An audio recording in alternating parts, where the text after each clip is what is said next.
This BRT line is short and strange. For one, two of its shelters are in the middle of former runways.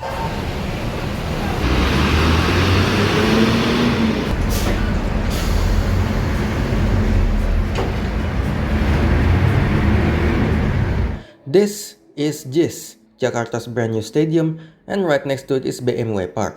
No, not the car, but it stands for Bersih Manusia Wibawa, literally clean human prestige.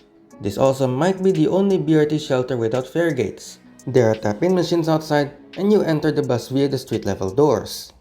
Here you see lots of RK8 Hino buses, as those are the main fleet of line 14 and 14A as of writing this video. Less commonly, you will see mini trans and two-door buses from the 14B and 12B respectively. We'll talk about those lines later. Moving south, we have Jembatan Hitam Shelter, which I think means Black Bridge. Interesting name considering the nearest bridge from here is blue.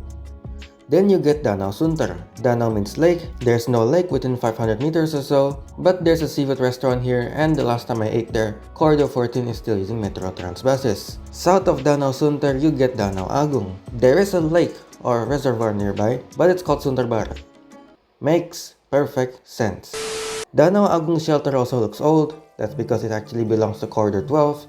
After the shelter, buses enter a suspiciously wide road before then reaching Landasan Pacu BRT shelter. This is a former active runway belonging to the now deceased Kemayoran Airport, Jakarta's main airport until 1984 when it was replaced by Soekarno-Hatta in 1985. Also located in the former Kemayoran Airport is Kemayoran BRT shelter. It's brand new and only serves Corridor 14 buses. After this shelter, the runway ends and the road goes from 12 lanes to 4. Understandably, this is also a bit of a congestion zone. Now normally I'd just say put bus lanes there so that buses can fly through that mess, but since the turns in this bottleneck are really tight, I don't think that would work unless there's a major overhaul of this road. Next is Tanah Tinggi. No, not that Tanah Tinggi. A rather unique shelter built on top of a river. Maybe this is what Pecenongan shelter would look like after it is rebuilt.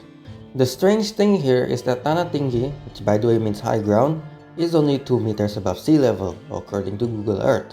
And then, you'll finally see bus lanes, Corridor 2's bus lanes, before then arriving in Pasar Senen BRT shelter. Here you can also transfer to the 7F to Kampung Rambutan, but that only runs in the mornings and evenings. But it does run every day though, which is a strange setup. Here you can also walk via a skybridge to Senen Central BRT shelter, where you can transfer to Corridor 5 to Ancol, Kampung Melayu, and Cililitan. You can also transfer to the 6H to Lebak Bulus. Just over 500 meters away is Senen Terminal and Pasar Senen Station that has intercity rail connections. The bus then makes a loop, stopping in Senen Raya where you can go to Atrium Mall before stopping in Pasar Senen again and then going back to JIS.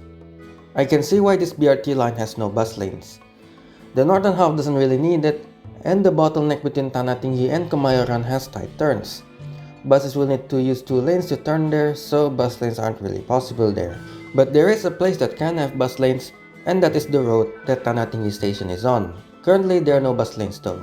Probably because of how the 14 and 14B interact with each other.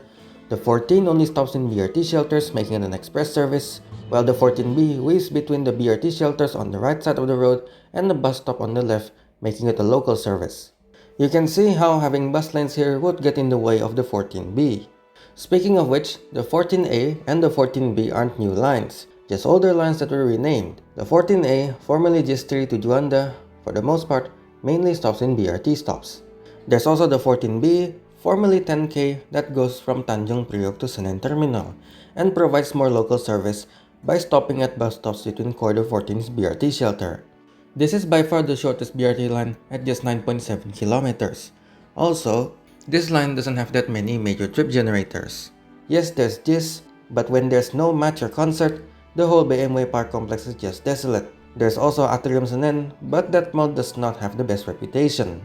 Understandably, this line's ridership is just bad, and according to Transjakarta, this line only has 39,000 passengers in May of 2024. For comparison, the second least used BRT corridor is Corridor 11, with 247,000 passengers. So how do we fix this? Part of the problem is that there are multiple major trip generators, both existing and under construction in Kemayoran that do not have direct BRT access, such as the BMKG Complex, Messiah Cathedral, and the Menara Jakarta Mall, which is expected to open in the end of 2024.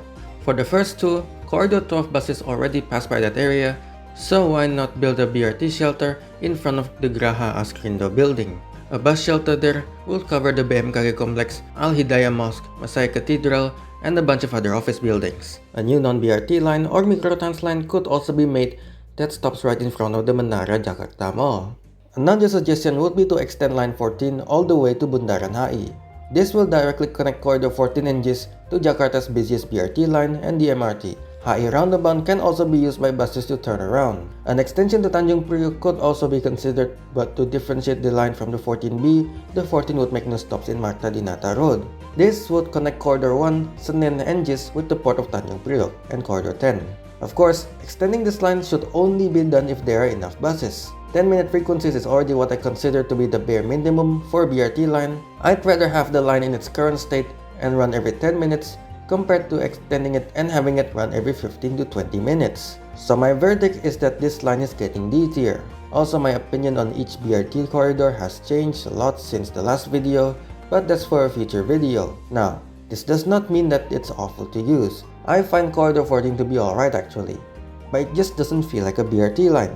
It's more like a semi-express bus service that happens to use high-floor buses and nice shelters. I find the level of service to be more comparable to Brampton's Zoom service than say Corridor 2.